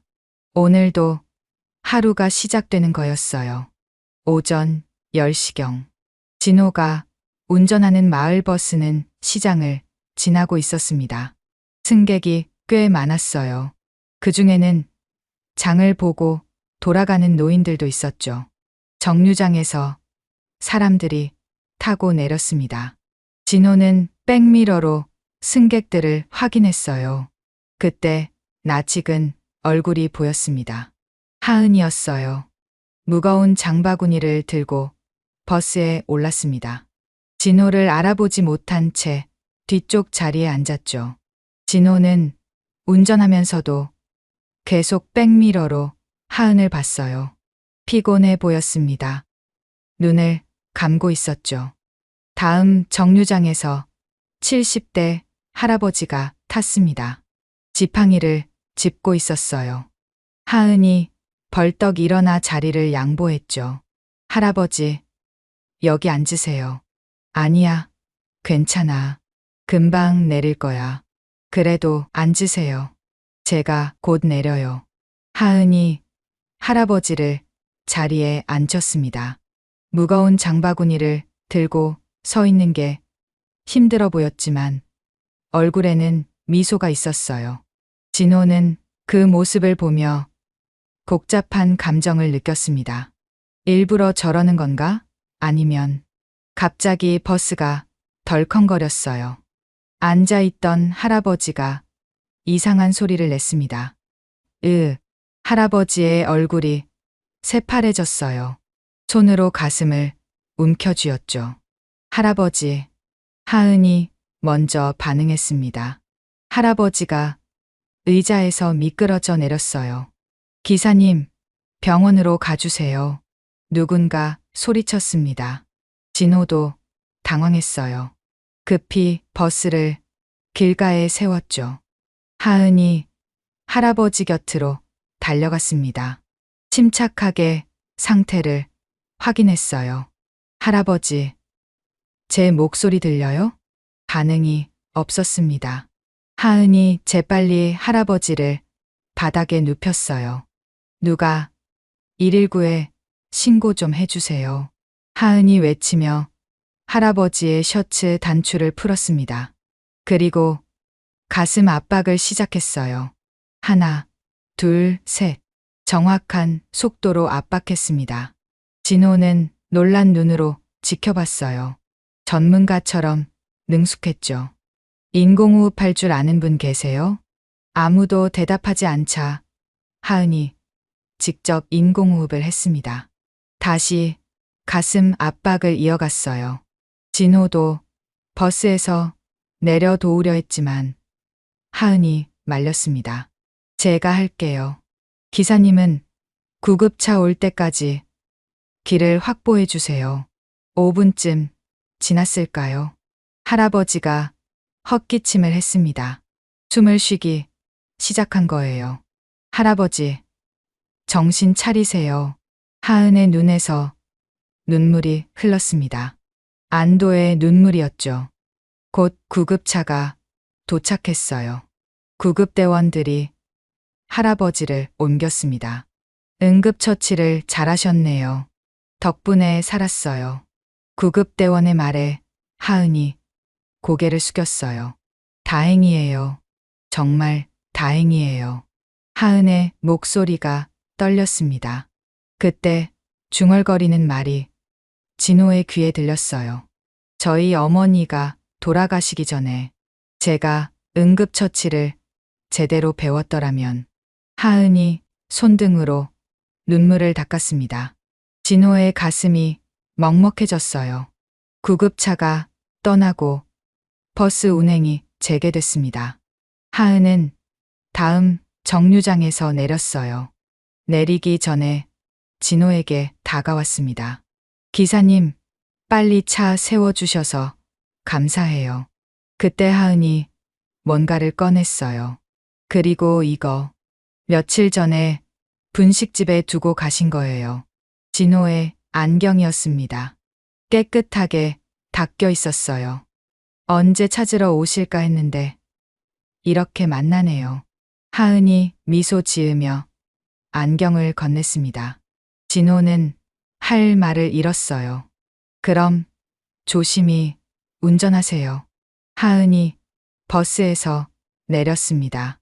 무거운 장바구니를 들고 힘겹게 걸어갔죠. 진호는 한참 동안 그 뒷모습을 바라봤어요. 손에 들린 안경이 따뜻했습니다. 하은의 체온이 남아있는 것 같았어요. 이 아이가 정말 나쁜 아이일까? 처음으로 진호의 마음에 균열이 생겼습니다. 단단하게 쌓아놓은 의심의 벽에 금이 가기 시작했어요. 그날 밤, 진호는 안경을 들고 한참을 생각했습니다. 며칠 전 분식집에서 잃어버렸다는 것도 몰랐었죠. 하은이 그걸 깨끗이 닦아서 보관하고 있었다니. 아빠, 뭐 보세요? 민재가 물었습니다. 진호는 안경을 내려놓았어요. 아니야, 아무것도. 하지만 마음속에서는 폭풍이 일고 있었습니다. 하은이라는 아이, 가난한 집안 출신이지만 선한 마음을 가진 아이. 혹시 자신이 잘못 보고 있는 건 아닐까? 진호는 처음으로 자신의 의심을 의심하기 시작했습니다. 다음 날 오후, 진호는 오랜만에 평상복을 입고 행복 분식 앞에 섰습니다. 더 이상 숨길 필요가 없었어요. 아니, 숨기고 싶지 않았죠. 가게 안으로 들어서자 하은이 밝게 인사했습니다. 어서 오세요, 어르신. 오늘은 좀 다르게 입으셨네요. 진호는 천천히 카운터로 다가갔어요. 하은의 맑은 눈을 똑바로 바라봤죠. 하은 양, 잠깐 얘기 좀 할 수 있을까요? 하은이 고개를 갸웃거렸습니다. 진호의 진지한 표정에 뭔가 이상함을 느낀 듯했어요. 네. 무슨 일이신가요? 진호가 깊게 숨을 들이쉬었습니다. 그리고 말했어요. 나는 박민재의 아버지입니다. 순간 하은의 얼굴에서 혈색이 사라졌어요. 떨리는 손으로 카운터를 잡았습니다. 눈이 크게 떠졌죠. 입술이 파르르 떨렸어요. 민재 오빠 아버지셨군요. 하은의 목소리는 거의 들리지 않을 정도로 작았습니다. 눈에 눈물이 고이기 시작했어요. 제가 뭔가 잘못했나요? 눈물이 뺨을 타고 흘러내렸습니다. 하은은 급히 손등으로 닦았지만 눈물은 계속 흘렀어요. 진호의 가슴이 찢어지는 것 같았습니다. 하지만 이미 시작한 일이었죠. 며칠 전부터 당신을 지켜봤습니다. 미안하지만 의심했어요. 하은의 어깨가 들썩였습니다. 흐느끼기 시작했어요. 왜 그러셨어요? 민재가 만나는 사람이 누군지 알고 싶었습니다. 그리고 진호는 잠시 말을 멈췄어요. 다음 말을 하기가 어려웠죠. 당신이 민재의 직업을 보고 접근한 건 아닌지 의심했습니다. 하은이 고개를 들었어요. 눈물로 얼룩진 얼굴에는 충격과 슬픔이 가득했습니다. 그런 사람으로 보셨군요. 목소리가 떨렸습니다. 상처받은 것이 역력했어요. 제가 그렇게 나쁜 사람으로 보였나요? 진호는 대답할 수 없었습니다. 하은이 눈물을 닦으며 말을 이었어요.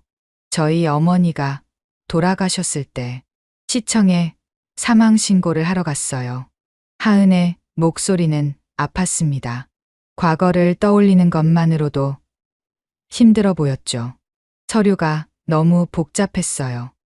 뭐가 뭔지 하나도 모르겠더라고요. 그때 너무 슬프고 막막해서 하은이 잠시 숨을 고르고 말했어요. 민원실 구석에서 울고 있었어요. 아무도 없는 줄 알았는데 민재 오빠가 다가왔죠. 진호는 조용히 들었습니다. 하은의 눈에서 또 눈물이 흘렀어요. 무슨 일이세요? 제가 도와드릴까요? 그렇게 물어봐 주셨어요. 그 한마디가 얼마나 따뜻했는지. 하은이 미소를 지으려 했지만 입꼬리가 떨렸습니다. 민재 오빠가 서류 작성을 다 도와주셨어요. 2시간이나 걸렸죠. 자기 일도 있었을 텐데. 진호의 마음이 무거워졌습니다. 아들의 따뜻한 마음씨가 자랑스러우면서도 자신이 한 일이 부끄러웠어요.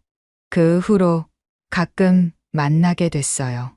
민재 오빠가 먼저 밥 먹자고 했죠. 제가 힘들어 보인대요. 하은이 눈물을 닦고 진호를 바라봤습니다. 전 민재 오빠가 공무원인지도 몰랐어요. 그냥 따뜻한 사람이라고만 생각했죠. 진호의 얼굴이 화끈거렸습니다. 자신의 편견이 얼마나 잘못됐는지 깨달았어요. 바로 그때 분식집 사장 할머니가 주방에서 나왔습니다. 팔에 깁스를 한 채였죠. 무슨 일이야? 하은아, 왜 울어? 할머니가 걱정스럽게 하은을 바라봤어요. 그리고 진호를 보더니 눈을 크게 떴습니다. 아, 민재 아버님이시구나. 자주 오셔서 얼굴은 익었는데. 할머니가 진호에게 다가왔어요. 아저씨, 하은이한테 뭐라고 하셨어요? 이 아이가 뭘 잘못했다고. 아니에요, 사장님. 괜찮아요. 하은이 말렸지만 할머니는 멈추지 않았습니다. 아저씨도 아셔야 해요. 하은이가 얼마나 좋은 아이인지. 할머니가 진호를 똑바로 바라봤어요. 매달 월급 받으면 절반을 동네 독거노인 도시락에 보태요. 자기도 학자금 대출 갚아야 하는데. 진호가 놀란 눈으로 하은을 봤습니다. 하은은 고개를 숙이고 있었어요. 새벽 5시에 나와서 남은 재료로 도시락 20개씩 만들어요. 비가 오나 눈이 오나 하루도 안 빠지고요. 할머니의 목소리에는 자부심이 묻어났습니다. 제가 손목 다쳤을 때도 새벽부터 나와서 김밥 준비 다 해놨어요. 자기가 더 힘들 텐데. 하은이 할머니의 팔을 잡았어요. 사장님, 그만하세요. 제가 하고 싶어서 한 거예요. 하지만 할머니는 계속했습니다. 작년 겨울에는 자기 패딩 벗어서 할머니한테 드렸어요. 본인은 얇은 점퍼 입고 다니면서. 진호의 눈이 뜨거워졌습니다. 목구멍이 메어왔어요. 하은이 같은 며느리 얻으면 복 받은 거예요. 민재가 정말 좋은 사람 만난 거라고요. 할머니가 하은의 어깨를 토닥였습니다. 하은은 여전히 고개를 숙이고 있었어요. 진호는 더 이상 서 있을 수가 없었습니다. 무릎이 꺾일 것 같았어요. 하은 양. 떨리는 목소리로 불렀습니다. 하은이 고개를 들었어요. 여전히 눈가가 붉었죠. 미안합니다. 정말 미안해요. 진호의 눈에서도 눈물이 흘렀습니다. 68년 인생에서 이렇게 부끄러운 적이 없었어요. 제가 과거의 상처 때문에 당신을 잘못 봤어요. 하은이 고개를 저었습니다. 괜찮아요. 아버님도 아드님이 걱정되셨을 거예요. 그 말에 진호는 더욱 부끄러워졌어요. 하은은 자신을 의심한 사람까지 이해하려 했으니까요. 아니에요. 변명의 여지가 없어요. 제가 편견에 사로잡혀 있었습니다. 진호가 하은의 손을 잡았어요. 거칠고 굳은 살 박인 손이었죠. 민재가 정말 좋은 사람을 만났구나. 이제야 알았어요. 하은의 눈에서 또 눈물이 흘렀습니다. 이번엔 다른 눈물이었어요. 아버님, 앞으로는 진짜 아버지처럼 대해줄게요. 민재한테도 얘기하고 제대로 인사하러 오라고 할게요. 하은이 울면서 웃었습니다. 그 모습이 참 예뻤어요. 진호는 주머니에서 손수건을 꺼내 하은에게 건넸습니다. 울지 마요. 이제부터는 우린 가족이니까. 그날 저녁, 진호는 집에 돌아와 민재에게 모든 것을 털어놨어요. 자신이 한 일을 부끄러워하며 사과했죠. 아빠가 미안하다.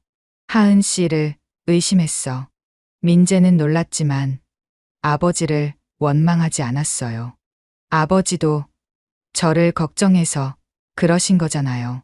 하은이도 이해할 거예요. 그래도 정말 미안하구나.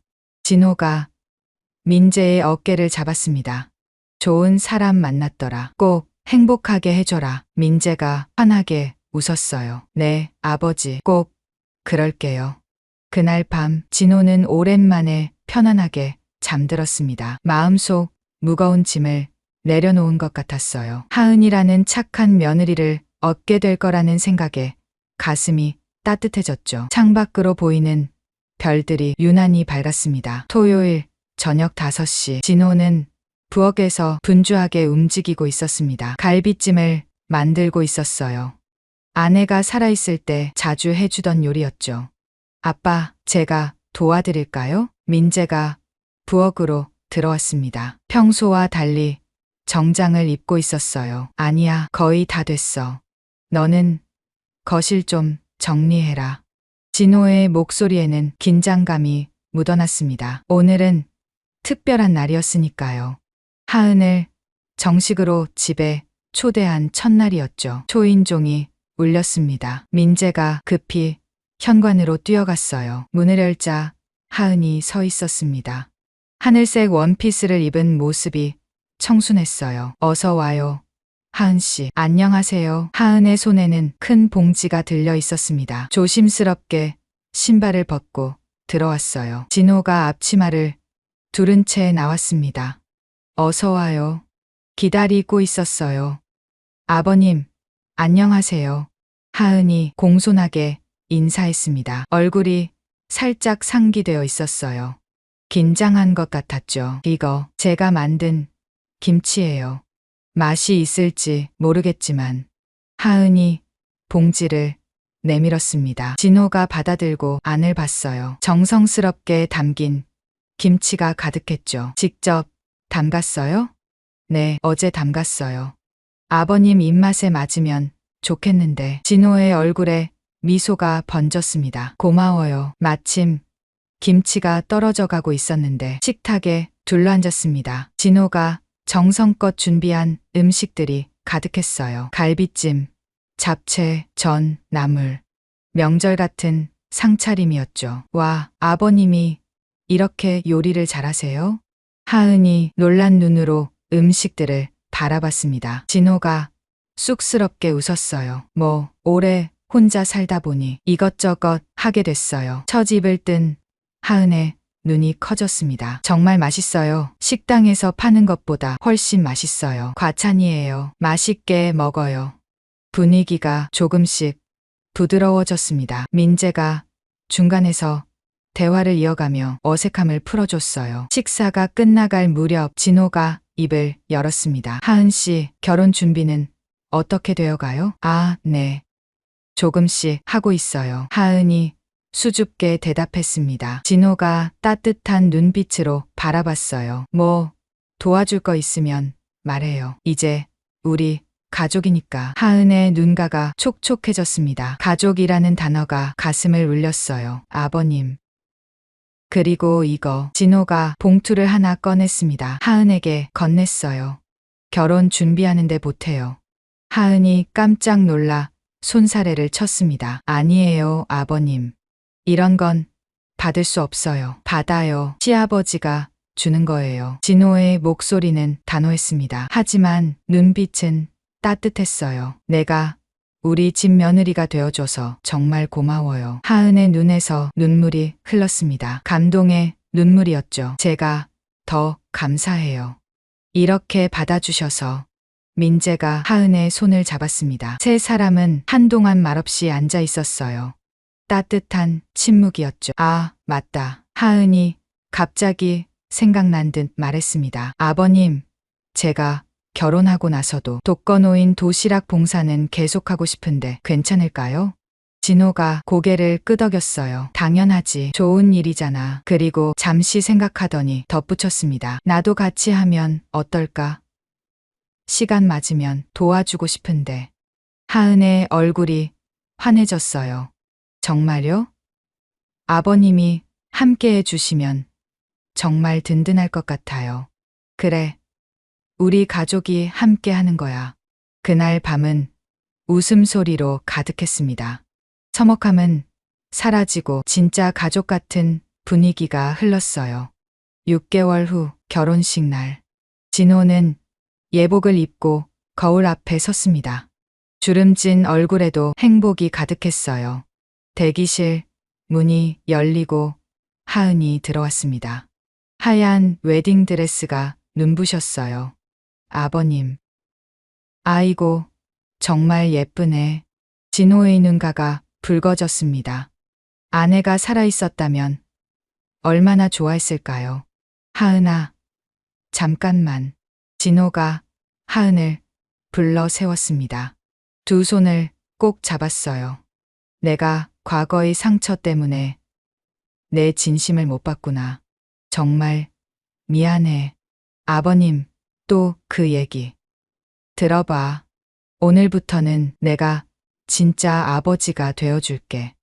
민재 아버지가 아니라 너의 아버지로. 하은이 울먹였습니다.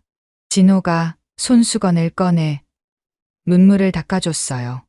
울면 화장 번진다. 오늘은 웃는 날이야. 결혼식은 아름다웠습니다. 진호는 하은의 손을 잡고 버진로드를 걸었어요. 친아버지 대신 시아버지가 함께 걷는 특별한 입장이었죠. 첫 명절, 설날 아침. 진호의 집은 오랜만에 활기가 넘쳤습니다. 하은이 이른 새벽부터 나와 음식을 준비했어요. 며느리, 너무 무리하지 마. 괜찮아요, 아버님. 명절에는 일해야죠. 하은의 손놀림은 능숙했습니다. 전을 부치고 나물을 무치고 떡국을 끓였어요. 어머니가 살아계셨으면 좋아하셨을 텐데. 진호가 혼잣말처럼 중얼거렸습니다. 하은이 다가와 팔을 잡았어요. 하늘에서 보고 계실 거예요. 분명 기뻐하실 거예요. 아침 식사 시간. 세 사람이 식탁에 둘러앉았습니다. 새해 복 많이 받으세요, 아버님. 민재와 하은이 함께 세배를 올렸어요. 진호의 얼굴에 행복한 미소가 번졌습니다. 그래, 너희도 복 많이 받아라. 하은이 만든 떡국은 정말 맛있었어요. 진호는 눈물이 말 것 같았습니다. 이렇게 가족이 모여 명절을 보내는 게 얼마만인지. 식사 후 진호가 뭔가를 가져왔습니다. 작은 액자였어요. 이게 뭐예요? 하은이 물었습니다. 진호가 액자를 보여줬어요. 안경이 들어있었죠. 내가 돌려준 안경이야. 우리가 가족이 된 증표라고 생각해서 간직하고 있어. 하은이 웃으며 말했어요. 그 안경 때문에 저희가 만났네요. 그러게. 운명이었나 봐. 진호가 액자를 거실 벽에 걸었습니다. 가족 사진 옆이었어요. 1년 후 진호는 여전히 마을버스를 운전하고 있었습니다. 하지만 표정이 달라졌어요. 항상 미소가 가득했죠. 박 기사님, 요즘 너무 행복해 보여요. 승객이 말했습니다. 진호가 환하게 웃었어요. 곧 할아버지가 될 것 같아서요. 어머, 축하해요. 진호는 백미러로 밖을 봤습니다. 하은이 만삭의 몸으로 천천히 걷고 있었어요. 민재가 팔을 잡아주고 있었죠. 정말 좋은 며느리를 만났어. 진호는 속으로 생각했습니다. 과거의 상처를 딛고 새로운 가족을 만난 것이 얼마나 감사한지요. 버스가 언덕을 올라갔습니다. 창밖으로 봄꽃이 피어나고 있었어요. 진호의 입가에 행복한 미소가 번졌습니다. 곧 할아버지라고 부를 손주가 태어날 거예요. 그 아이에게는 따뜻한 가족의 사랑을 듬뿍 줄 거였습니다. 과거의 아픔은 이제 추억이 되었어요. 새로운 행복이 시작되고 있었습니다.